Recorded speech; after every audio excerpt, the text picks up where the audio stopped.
சற்று முன் நீதிமன்ற வளாகத்திற்குள் துப்பாக்கி சூடு சம்பவ இடத்தில் பலி. இனப்பிரச்சினைக்கு சமஷ்டியே ஒரே தேர்வு ஸ்ரீதரன் எம்பி இடித்துரைப்பு.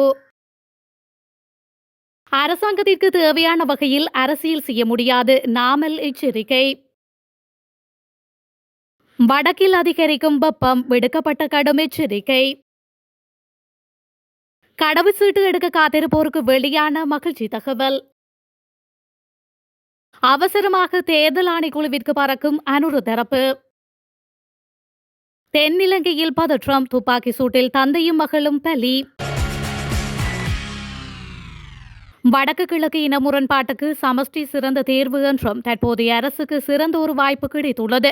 சந்தர்ப்பத்தை சிறந்த முறையில் பயன்படுத்துமாறு கேட்டுக் கொள்கின்றோம் என இலங்கை தமிழரசு கட்சியின் நாடாளுமன்ற உறுப்பினர் சிவஞானம் ஸ்ரீதரன் தெரிவித்துள்ளார்.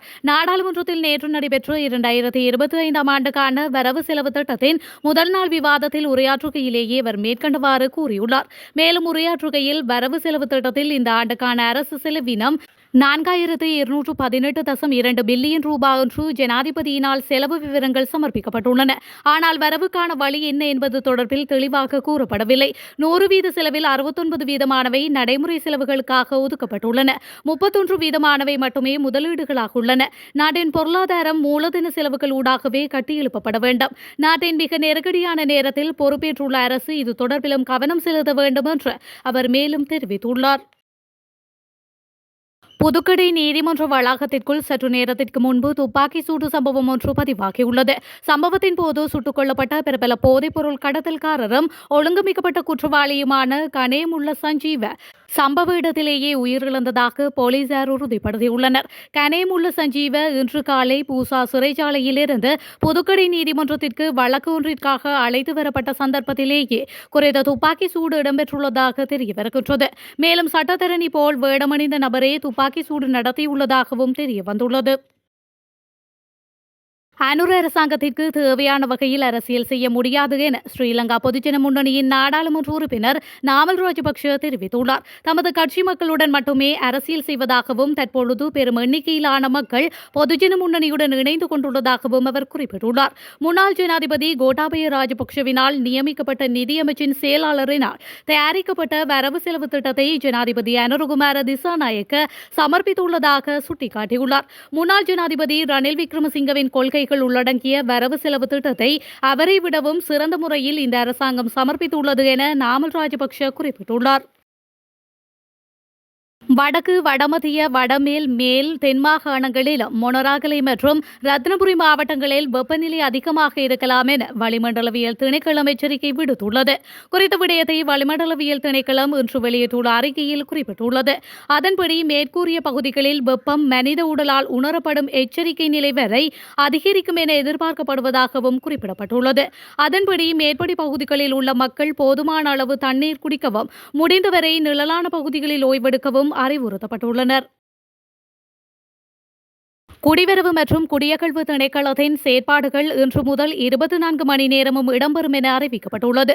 குறித்த விடயத்தை பொது பாதுகாப்பு அமைச்சர் ஆனந்த விஜயபாட தெரிவித்துள்ளார். குடிவரவு மற்றும் குடியகழ்வு திணைக்களத்தில் கடவுச்சீட்டுகளை வழங்கும் பணி நடைபெறும் என பொது பாதுகாப்பு அமைச்சர் குறிப்பிட்டுள்ளார். குடிவரவு மற்றும் குடியகழ்வு திணைக்களத்திற்கு முன்பாக அண்மைய நாட்களாக மக்கள் மீண்டும் நீண்ட வரிசையில் நின்று கடவுச்சீட்டை பெற்றுக்கொள்ளும் சூழல் உருவாகியிருந்தது. அதிகாலை முதலே நீண்ட வரிசைகள் உருவாகியுள்ளதாகவும் பலர் அதிகாலை 4 மணிக்கு குடிவரவு மற்றும் குடியகழ்வு திணைக்கள அலுவலகத்திற்கு முன்பாக வந்து வரிசையில் காத்திருக்கும் சூழல் உருவாகியுள்ளதாகவும் மக்கள் விசனம் வெளியிட்டு வந்தனர். இதனையடுத்து இன்று முதல் குடிவரவு மற்றும் குடியகழ்வு திணைக்களத்தின் செயற்பாடுகள் 24 மணி நேரமும் இடம்பெறும் என பொது பாதுகாப்பு அமைச்சர் அறிவித்துள்ளார். அதற்கு ஏற்ற வகையில் தேவையான பணியாளர்களை சுழற்சி முறையில் வழங்க நடவடிக்கை எடுக்கப்பட்டுள்ளது. மேலும் இன்று இரவு முதல் பத்திரமுள்ள பகுதிக்கு சிறப்பு பேருந்து சேவையும் இயக்கப்படும் என்று அமைச்சர் மேலும் குறிப்பிட்டுள்ளார். தேசிய மக்கள் சக்தி கட்சியின் பிரதிநிதிகள் தேர்தல் ஆணைக்குழு அதிகாரிகளை சந்திக்க உள்ளதாக தகவல் வெளியாகியுள்ளது. இந்த சந்திப்பில் இன்று கட்சியின் செயலாளர் வைத்தியர் நிகால் அபேசிங்க உள்ளிட்ட சிலர் இணையுள்ளனர். உள்ளூராட்சி மன்ற தேர்தலை நடாத்துவதற்கான ஏற்பாடுகள் குறித்து தேர்தல் ஆணைக்குழுவுடன் கலந்துரையாடல்கள் நடாத்த திட்டமிடப்பட்டுள்ளதாக தெரிவிக்கப்படுகின்றது. இதற்கிடையில் ஸ்ரீலங்கா பொதுஜன பெரமுனவின் விசேட கலந்துரையாடல் நேற்று பிற்பகல் இடம்பெற்றது. உள்ளூராட்சி மன்ற தேர்தலுக்கு எவ்வாறு தயாராவது என்பது குறித்து கலந்துரையாடல் கலந்துரையாடல்கள் இடம்பெற்றதாக நாடாளுமன்ற உறுப்பினர் நாமல் ராஜபக்ஷ தெரிவித்திருந்தார். இதேவேளை உள்ளூராட்சி மன்ற தேர்தல்கள் சட்டம் மூலம் நாடாளுமன்றத்தில் மேலதிக பெரும்பான்மை வாக்குகளால் நிறைவேற்றப்பட்டுள்ளது. நாடாளுமன்றத்தில் நடைபெற்ற வாக்கெடுப்பில் 2/3 பெரும்பான்மையால் சட்டமூலம் நிறைவேற்றப்பட்டது. சட்டமூலத்துக்கு ஆதரவாக 187 வாக்குகள் அளிக்கப்பட்டு ஏகமனதாக திருத்தங்கள் இன்றி நிறைவேற்றப்பட்டது. சட்டமூலத்துக்கு எதிராக எதிர்க்கட்சிகளின் உறுப்பினர்கள் எவரும் வாக்களிக்கவில்லை என்பதும் குறிப்பிடத்தக்கது. அம்பாந்தோட்டை மாவட்டம் மித்தனிய காவல்துறை பிரிவிற்குட்பட்ட கடேவத சந்தி பகுதியில் நடாத்தப்பட்ட துப்பாக்கி சூட்டில் சிறுமி உட்பட 2 உயிரிழந்துள்ளனர். உந்துருளியில் பயணித்தவர்களை இலக்கு வைத்து அடையாளம் தெரியாத தரப்பினரால் நேற்றிரவு துப்பாக்கிச் சூடு நடாத்தப்பட்டுள்ளது. இந்த துப்பாக்கி சூட்டில் உந்துருளியை செலுத்திய 39 வயதான நபர் சம்பவ இடத்திலேயே உயிரிழந்ததாக காவல்துறை ஊடகப் பிரிவு தெரிவித்துள்ளது. அத்துடன் துப்பாக்கி சூட்டில் காயமடைந்த குறித்த நபரின் மகனும் மகளும் வைத்தியசாலையில் அனுமதிக்கப்பட்ட நிலையில் 6 வயதான மகள் சிகிச்சை பலனின்றி உயிரிழந்தார். சம்பவத்தில் காயமடைந்த சிறுவன் எம்பிலிபிட்டிய வைத்தியசாலையில் சிகிச்சை பெற்று வருவதாக தெரிவிக்கப்படுகின்றது. இந்த துப்பாக்கி சூட்டுக்கு T56 ரக துப்பாக்கி பயன்படுத்தப்பட்டுள்ளதாகவும் கண்டுபிடிக்கப்பட்டுள்ளது. அத்துடன் குறித்த சம்பவத்துடன் தொடர்புடைய சந்தேக நபர்களை கைது செய்வதற்கான விசாரணைகள் இடம்பெறுவதாக காவல்துறை ஊடகப் பிரிவு தெரிவித்துள்ளமையும் குறிப்பிடத்தக்கது. இலங்கையில் சுற்றுலா மேற்கொள்ளும் தமது நாட்டவருக்கு பிரித்தானியா வெளியுறவு மற்றும் பொதுநலவாய அலுவலகம் எச்சரிக்கை விடுத்துள்ளது. புதுப்பிக்கப்பட்ட பயண ஆலோசனை ஒன்றில் இந்த எச்சரிக்கை விடுக்கப்பட்டுள்ளது.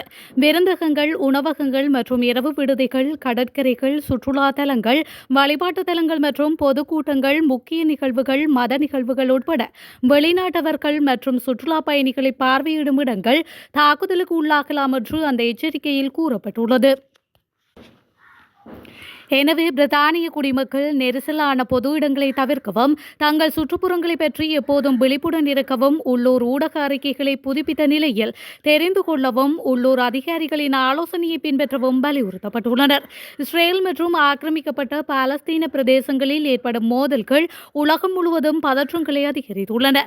அல்-கொய்தா மற்றும் டேஸ் போன்ற பயங்கரவாத குழுக்கள் இந்த மோதலுக்கு பதிலளிக்கும் விதமாக பயங்கரவாத தாக்குதல்களை நடத்த தங்கள் ஆதரவாளர்களுக்கு அழைப்பு விடுத்துள்ளன. ஆகவே இந்த மோதல் தனிநபர்களும் தாக்குதல்களை நடாத்த தூண்டக்கூடும் என்று பயண ஆலோசனையில் கூறப்பட்டுள்ளது. வடக்கு, வடமத்திய, வடமேல், மேல், தென் மாகாணங்களிலும் மொனராகலை மற்றும் ரத்னபுரி மாவட்டங்களில் வெப்பநிலை அதிகமாக இருக்கலாம் என வளிமண்டலவியல் திணைக்களம் எச்சரிக்கை விடுத்துள்ளது. குறித்த விடயத்தை வளிமண்டலவியல் திணைக்களம் இன்று வெளியிட்டுள்ள அறிக்கையில் குறிப்பிட்டுள்ளது. அதன்படி மேற்கூறிய பகுதிகளில் வெப்பம் மனித உடலால் உணரப்படும் எச்சரிக்கை நிலை வரை அதிகரிக்கும் என எதிர்பார்க்கப்படுவதாகவும் குறிப்பிடப்பட்டுள்ளது. அதன்படி மேற்படி பகுதிகளில் உள்ள மக்கள் போதுமான அளவு தண்ணீர் குடிக்கவும், முடிந்தவரை நிழலான பகுதிகளில் ஓய்வெடுக்கவும் அறிவுறுத்தப்பட்டுள்ளனர்.